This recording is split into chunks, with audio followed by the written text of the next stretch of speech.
I'm Clarence Page, and this is Clarence's Bible Study, Episode 2. Now, if you were with us last week, we went over Romans 12, 1 through 7, and then we touched on Ephesians 5, 1 through 14.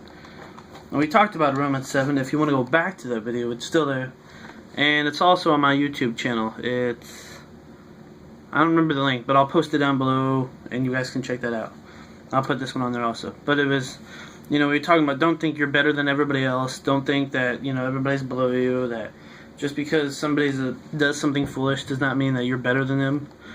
And we talked about, the parts of the body in Ephesians. Like, there's different parts of the body. You can't have... Each body part functions different. Like, a head can't do what a foot can do and all that. And, the spiritual gifts and about all that. But it doesn't really tie into this week, but... We did this a few weeks ago at my college. We did a Bible study on this. I really liked it.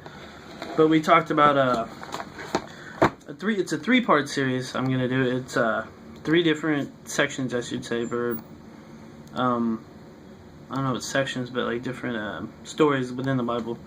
And it starts with Mark chapter 4, verse 35 to the end of the chapter, and then next week it's going to be Mark chapter 5, verses 1 through 20. And then we got Mark chapter 5, 21 through the rest of the chapter.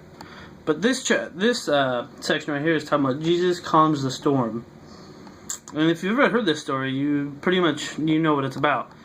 But I'm going to kind of go in depth of what we talked about. But if you have any comments or anything after you see all this, just write it down below, type me a message, and we can, go through it, and we can figure, a lot of stuff out, because sometimes there's things you don't even know until you look over it a third, fourth, maybe fifth time or so. Then you really start to understand it. But if you have your Bibles, then you can pause the video here, grab your Bible. I have mine, so I'm going to use it, and we'll start at verse 35. It says, "As evening came, Jesus said to his disciples, 'Let's cross to the other side of the lake.' So they took Jesus in the boat and started out, leaving the crowds behind, although other boats followed them as well. But soon a fierce storm came up. High waves were breaking into the boat, and it began to fill with water. Jesus was sleeping at the back of the boat, with his head on a cushion. The disciples woke him, shouting, 'Teacher, don't you care that we're going to drown?' When Jesus woke up, he rebuked the wind and said to the wind and waves, 'Silence, be still.' Suddenly the wind stopped, and there was a great calm. Then he asked them, 'Why are you afraid? Do you still have no faith in me?' The disciples were absolutely terrified. 'Who's this man?' they asked each other. 'Even the wind and waves obey him.'" Okay, see, there's really part that really stood out to me, and it's the part that says, "Why are you afraid?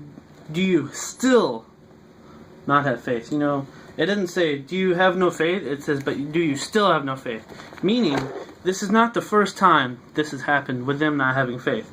There's been numerous times throughout this whole book, before this, and things like this, of them not, having faith in Jesus or what he's been doing.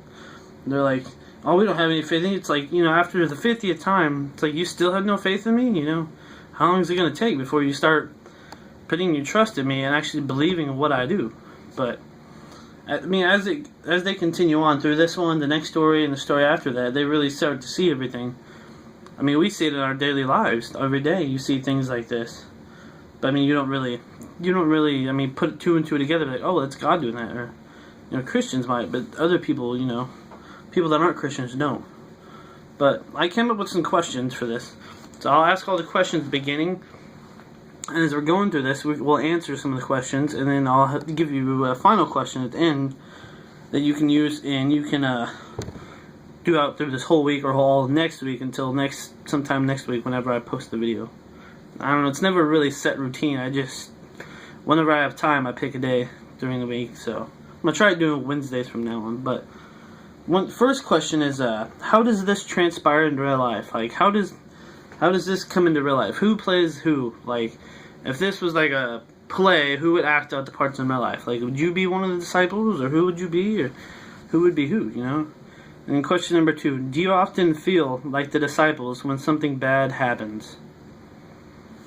I mean, if something bad ever happens, do you feel like the disciples and always in question God, be like, are we gonna die, or are you gonna save us? I mean, what's gonna happen here? You're freaking out, like going crazy. And question 3, what do you do when something bad happens? Do you blame God for it? I mean, I've caught myself doing that sometimes. Like when I was younger, if something bad happened, I'd always blame God for it. And that's what a lot of people do these days. Like, just because something bad happened doesn't mean God did it. But, sometimes they'll get over all that. But I looked up, it says, you still have no faith. And we hear the word faith a lot in the Bible. It says, they had no faith in Jesus because they thought he wasn't just going to do anything and just let them drown. But I looked it up in the dictionary, and the definition of faith is, according to the dictionary, is confidence or trust in a person, thing, deity, view, or in the doctrines or teachings of a religion. See, here it kind of ties into both a person and a religion. We have that faith in Jesus and faith in the religion. I mean, you can have faith. You have faith in a person, thing, view. You have faith in all these things, but it's like it says confidence or trust. You got to trust in Jesus. Trust that He's going to do these things for you. You got to trust that everything's going to be fine. Everything's going to be okay. He's not just going to hurt you all the time. Which made me really think. Like when I was younger, my mom would always tell me, or my mom and dad would always be like, "Why is God putting me through this?" And I always thought the same thing. Like why does God put us through these hard situations? God might put us through things in our life that might seem like a storm, like really bad, anything like that. But He only does it because He knows we can handle it. I mean, I've often heard sometimes, God only gives the toughest battles to His toughest, or the biggest battles to His toughest soldiers, or toughest angels, or anything like that. But I found a verse. It's 1 Corinthians 10:13. And that verse says, the temptations in our life are no different from what others experience, and God is faithful. He will not allow the temptation to be more than you can stand. When you are tempted, He will show you a way out so that you can endure. My favorite part of that is probably the third sentence where it says, He will not allow the temptation to be more than you can stand. Meaning, everything that He gives you, He gives it to you because He knows you can stand it. He's not going to give you anything that you can't handle. He's going to give you everything that you can handle. And all this stuff. If you feel like something bad's happening to you, you can't just be like, why is He doing this to me? Why is He doing? Because He knows you can handle it. That's why He's giving it to you. Why He's letting you do all this. But, So we'll start with the first question, How does this transpire in real life? Well, my opinion, I'm not going to say I'm fact, but what I believe is, like the disciples, they're going through the storm, and they're like, whoa, we're gonna die, and they wake up Jesus, and they freak out, and they're like, you have no faith in me? You gotta think of, like, in your own life, like, what, like, if you're going through something bad, and you're trying to pray and call out to Jesus, being like, where are you at? I mean, are you gonna let this hurt me, or, and He's like, do you have no faith in me that I'm going to, like, protect you through all this stuff? Like, if a family member dies, something happens in your life that just, like, twists and turns everything around, you start freaking out and wonder what's going to happen. But you just got to learn to trust in Him that He can do it for you with that little word called faith. And second question, do you often feel like the disciples when something bad happens? I mean, I do too. I've caught myself doing that. When something bad happens, I always feel like them and start blaming God for it. You can't just blame God for everything. That's not just an excuse to blame God. Sometimes it might be something you did, something another person did, but either way, that's not a reason to blame. Don't even blame them for doing it. It might be their fault, but that doesn't mean you need to blame them for it. You need to, look at your own actions and see who did it and why. And third question, what do you do when something bad happens? What do you do if something bad happens? Do you blame God for it? Or what do you do? There's a lot of people, they blame God for it, or they blame this for it, or if they're different religions, they blame some other God that they praise to. But, you can answer these questions. I'd like to hear from you guys. If you could answer these questions and, like, send them to me, just send me your answers, and I'd really like to hear from you guys, because, I feel like I'm just getting my opinions. I'd really like to get a lot of feedback from this. This is something me and my friend came up with, and we did it to see like people's reaction to all this stuff. Like, if it stirs up any thinking and be like, hey, gets people going again and doing all this stuff. But I got one final question that I want you guys to go through your days, like the rest of this week, which would be, what's today, Thursday, Friday. So like Saturday, like tomorrow, the rest of today, tomorrow, then most of next week, And the question is, what are the storms in your life that are causing destruction?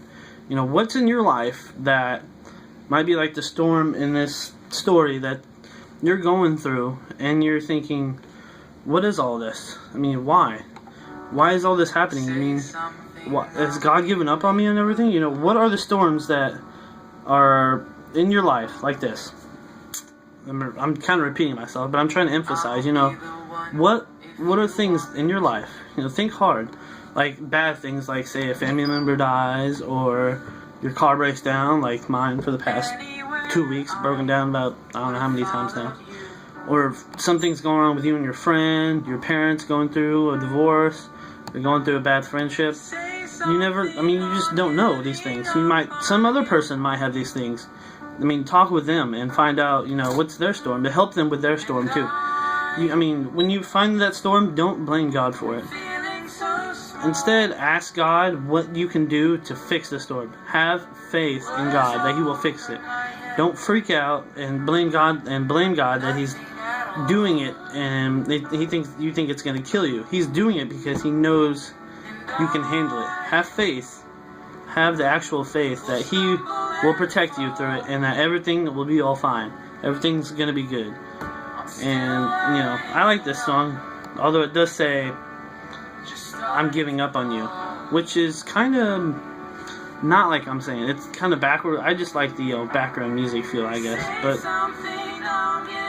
this is what some people might do. They might give up on you. But when all else fails, when everybody gives up on you, there's one person that doesn't give up on you, and that's God. He never gives up on anybody. He's never going to give up on you, nobody. He's always going to be there for you to protect you through these storms, through all these things that He puts you through. You just got to remember, God's always there for you.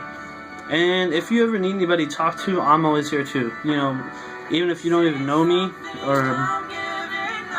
there's tons of people in your life. Like, talk to your parents, your grandparents, your pastor, your preacher, your youth pastor if you have one. They're really great. That's what I found. Really great friends. They know a lot about the Bible, and they can talk to you on a normal-ish level. Like mine, I talk to him he might know all this stuff, but he dumbs it down for me because I'm not the brightest, but he helps us through all these things. But just go through this week and decide on what your storms are in this life, and that's like last week. How can you put this into your life? This is how you can do it.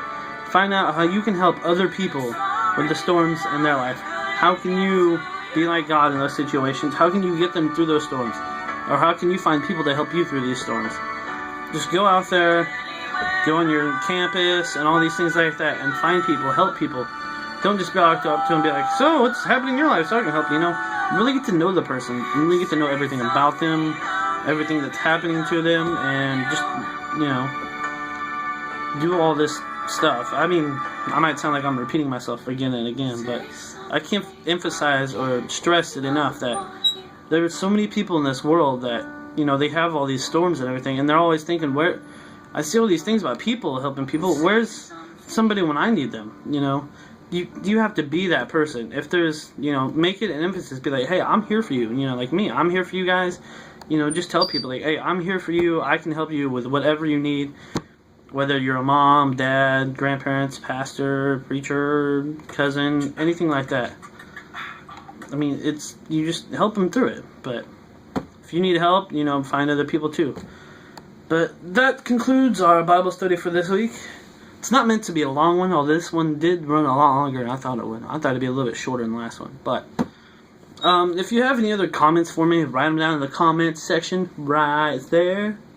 I'm pointing in the right direction. And this is going to be on YouTube too, so feel free to tell all your friends about this. and talk to me afterwards, and I can help you with anything you need. I'm not gonna lie, I'm not the most Bible knowing person. I don't know everything about the Bible or a whole lot about the Bible, but what I do know, I want to share with people. That way they can know some, and then they can share that with other people, and they can spread like a wildfire-ish, So that concludes the Bible study for this week, and until next time, find people, talk to people, and have fun. Bye.